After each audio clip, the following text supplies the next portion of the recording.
ありがとうございました。こんにちは。Thank you. Thank you everyone for joining us today, and thank you for having me. A few years ago, I met with Tomo, and I talked to him and Tomo and Asuka many times. And at the beginning, it was for me just like, meeting with another guest, another curious person from the world, often come to me, to my office in Yangon, or call me or mail me to learn about the issue, to learn about the situations in Myanmar. And I just thought that, it was just like another person who is curious. And over time, I talked to them again and again. Now I'm here today as an Impact Hero 2019. Yeah, thank you very much.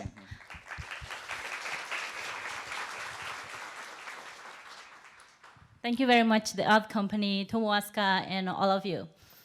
It's my honor to be part of the journey of all of your amazing work as Earth Company and all of this incredible Impact Hero. As the Tomo and Asuka asked us to talk about our life story, I'm gonna start with my life story soon.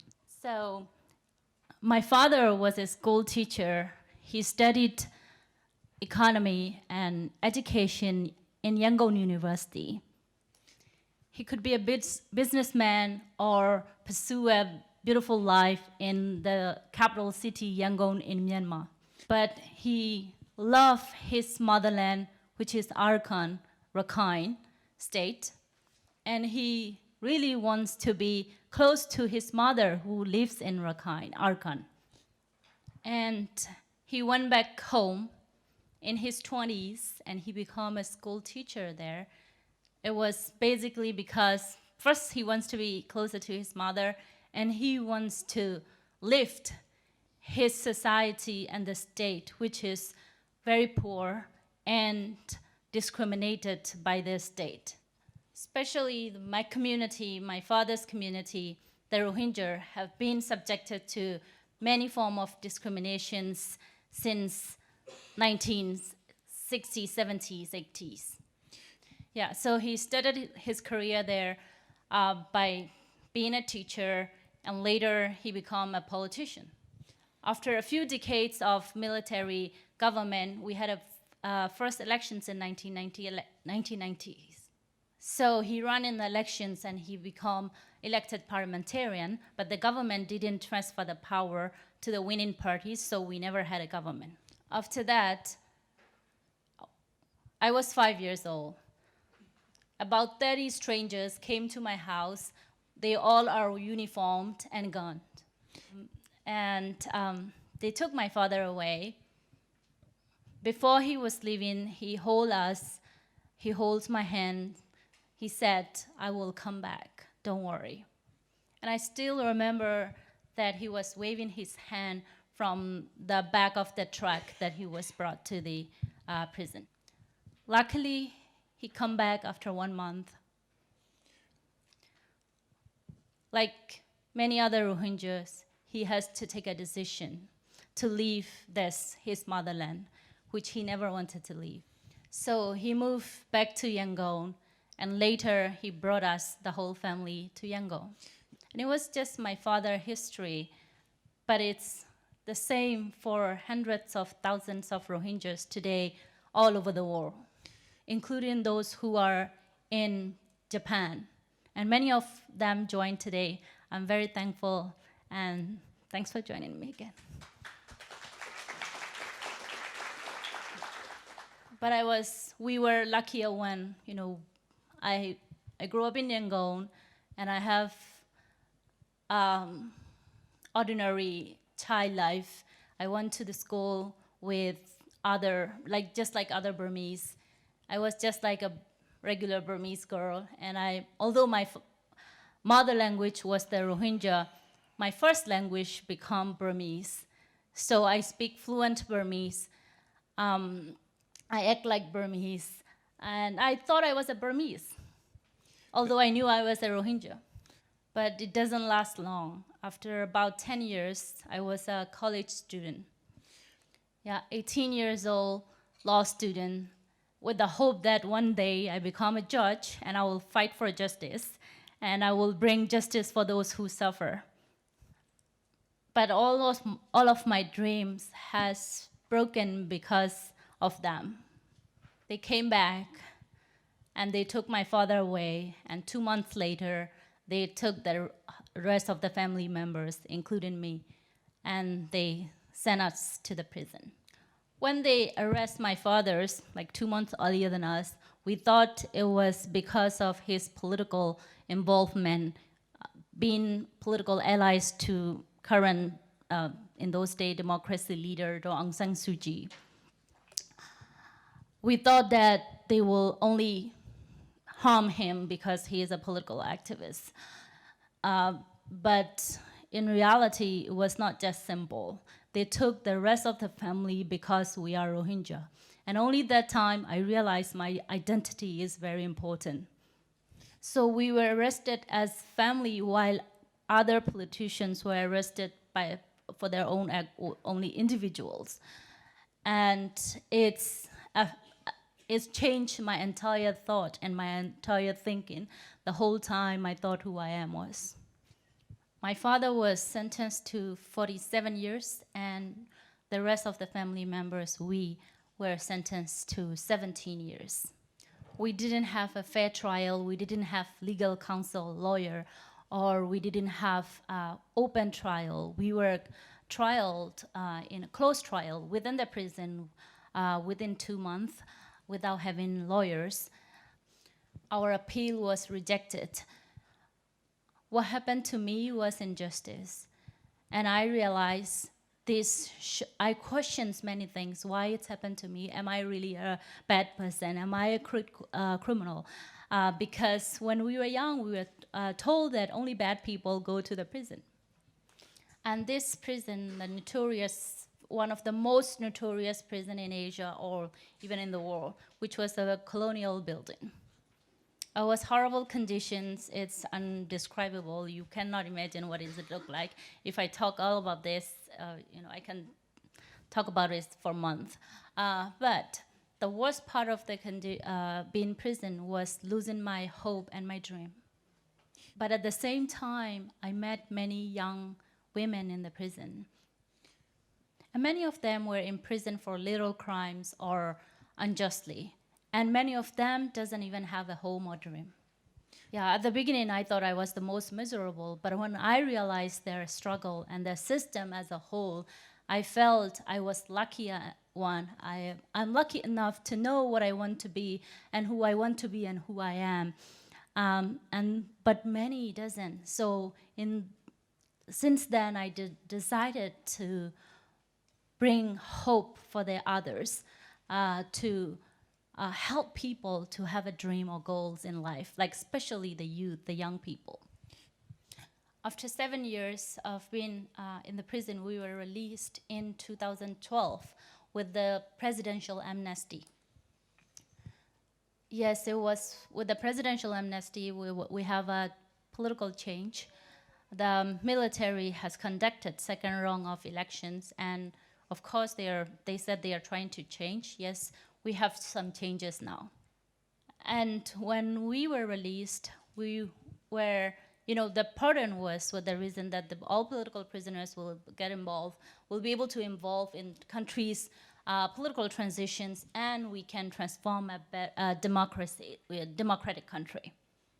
But the situations it has actually been very different for me.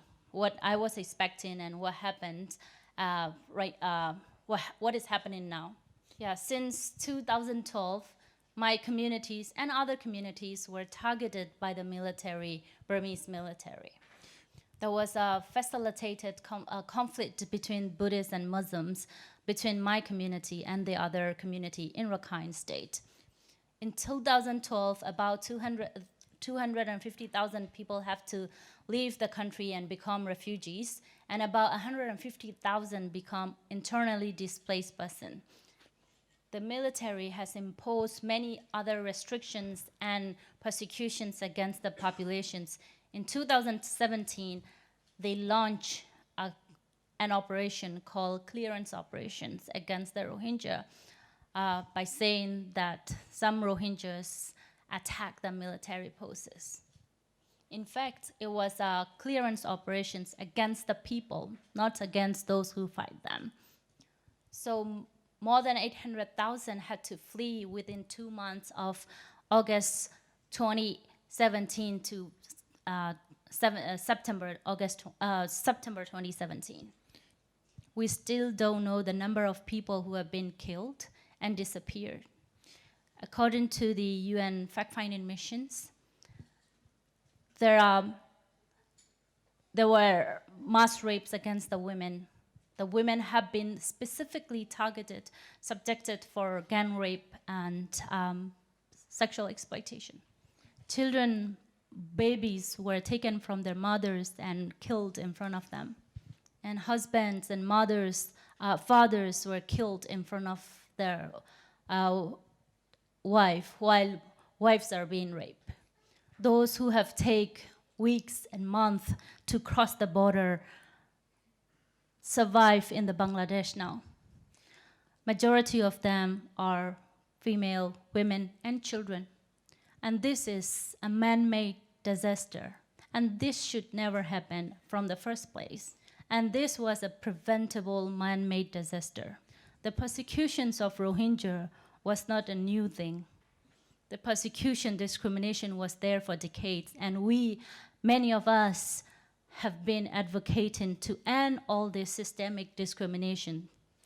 Our leaders and our people around the world, especially those who have power to make change, walk away and did not take actions to stop these atrocities. So this is not just mountains of people.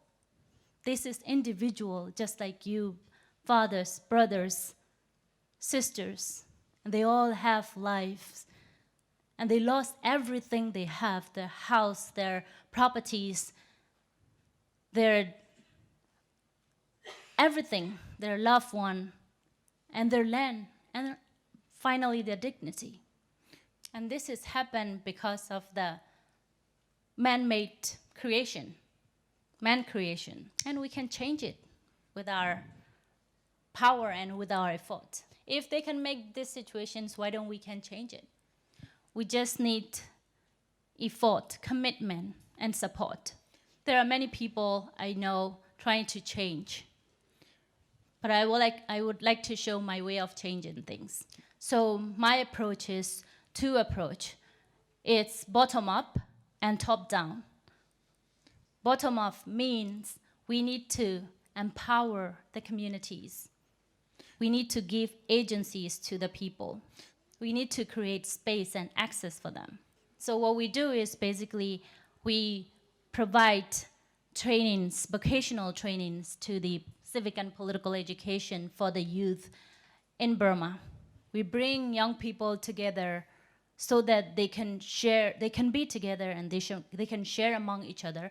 They can build trust, mutual understanding, and relationship. Once they become leaders, they don't become enemy.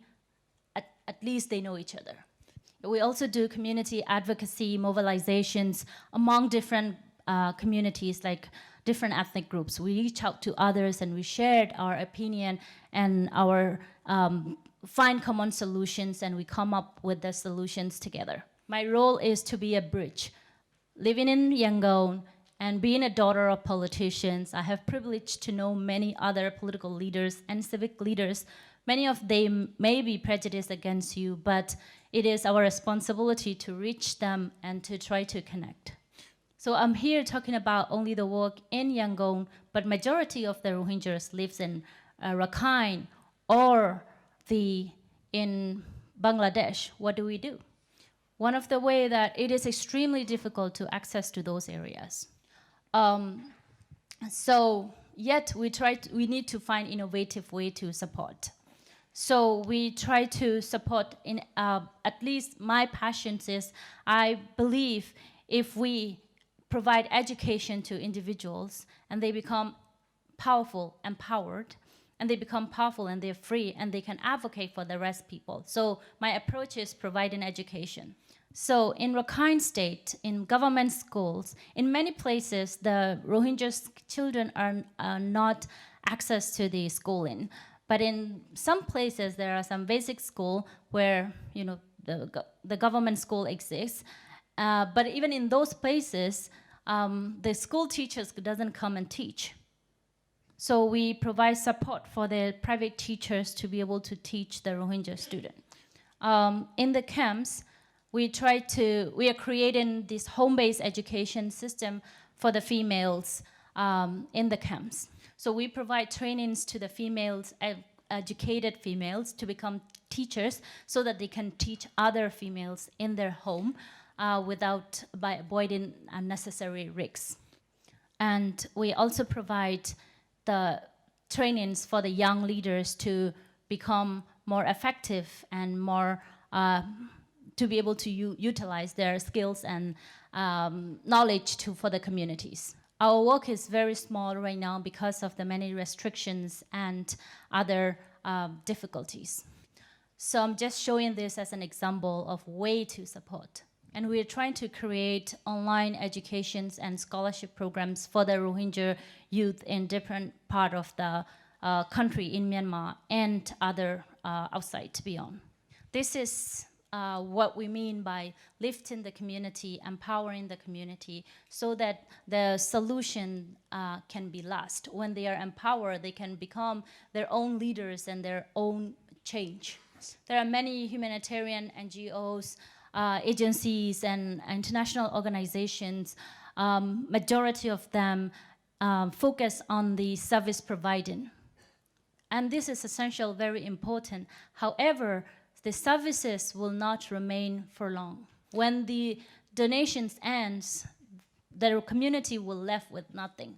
That's why we need to find a way to provide skill-based education for the communities, those who are marginalized and victims of genocide or ethnic cleansing. So we, as I said, the top-down solutions, what does that mean by that is it's not enough to do the bottom-up, the community solutions, community-based solutions, but also we need to change the current condition, current situations, current policies.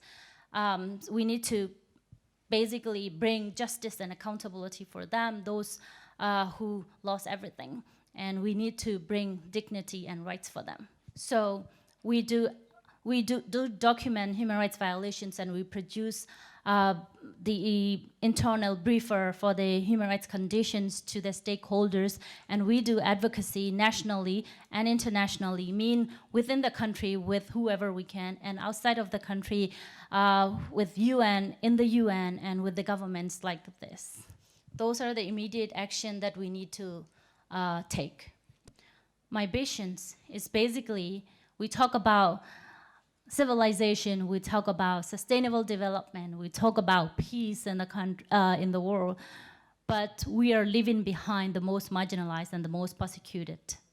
So my vision is to make sure the most marginalized are heard and have agencies and being included.